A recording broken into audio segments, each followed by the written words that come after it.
Welcome to the podcast. Today we're talking about Indonesia's blackout panic. Fact versus fear. Let's begin. So a bit I've been seeing all these rumors about a massive national blackout, but the actual situation in Java seems a lot more specific than that. So, yeah, it's wild how fast the panic spreads.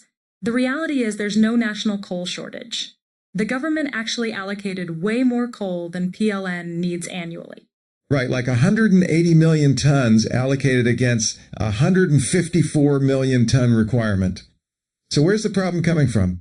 It's a logistics and quality issue. The bottleneck is specifically a shortage of medium-calorie coal, the kind that burns at around 5,200 calories. Certain power plants just can't run on other types. Yeah, that makes sense. You can have plenty of fuel, but if it's the wrong grade, it's useless for those specific generators. Exactly. And to make matters worse, two major power units had simultaneous technical failures, so PLN had to switch to rotating outages just to keep the grid from collapsing while they fix everything. So it's really just a temporary management challenge rather than a systemic collapse? Pretty much. It's sort of an 18 million ton gap in secured contracts and some equipment breakdowns. Annoying for sure, but definitely not the end of the power grid.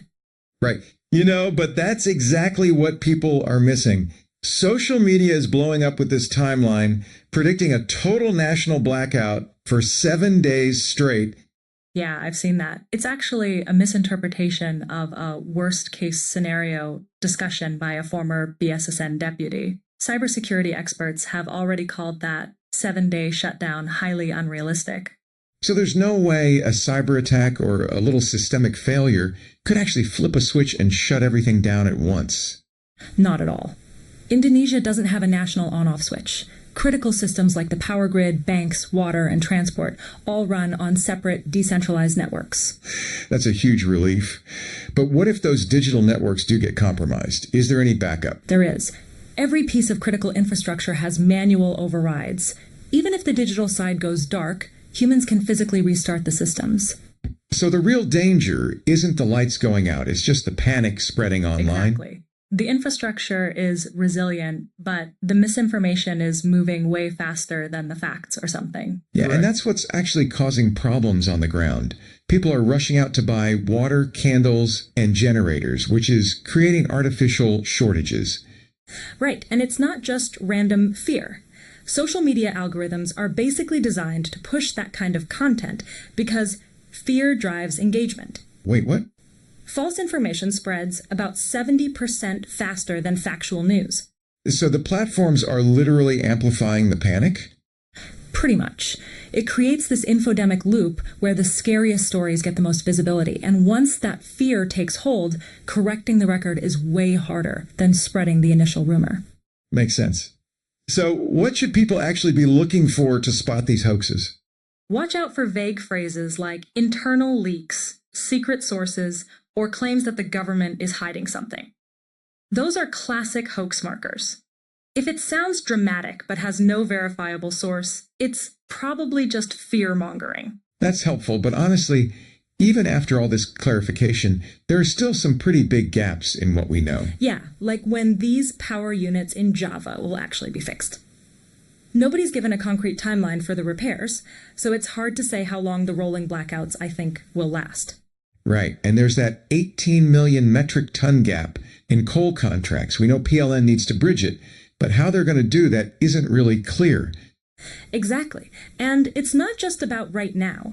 There's real uncertainty about whether this logistics problem could affect grid stability down the road. Plus, we barely have any data on how much damage the blackouts are actually doing to local businesses in Java. The economic toll is basically a black box. That's the frustrating part. While everyone's focused on debunking the 7-day blackout myth, Wait, what? The real-world impact on small businesses and industries is flying sort of under the radar. And get this, even the origin of the whole rumor is still murky. We don't actually know which accounts or networks first amplified that twisted BSSN statement. So we've got technical uncertainties, economic unknowns, and even the source of the panic itself is still unverified. It's a lot of unanswered questions for something that's supposed to be just a hoax. Yeah, and honestly, that's what really gets me. We can sit here listing all the unknowns, but the actual danger isn't the power grid failing. It's our brains short-circuiting first. Hey, you mean like a logic blackout? Exactly. When fear takes over and we stop thinking critically, that's when things actually spiral. The grid has manual overrides and decentralized backups, but we don't have a backup for panic. That's a pretty stark way to put it, but it tracks. False info spreads 70% faster than the truth, so by the time corrections land, the damage is already done. Right. And that's why verifying sources matters so much. If you see something with vague internal leaks or secret sources, that's your red flag. It's not about trusting the government blindly. It's about trusting evidence over emotion. So the real takeaway is that panic is a choice, not a necessity. Pretty much. Stay prepared, sure, but don't let fear make the decisions for you. The most dangerous blackout is the one that cuts off your critical thinking. I'll remember that next time I see a viral post in a way about national collapse. Verify first, freak out later.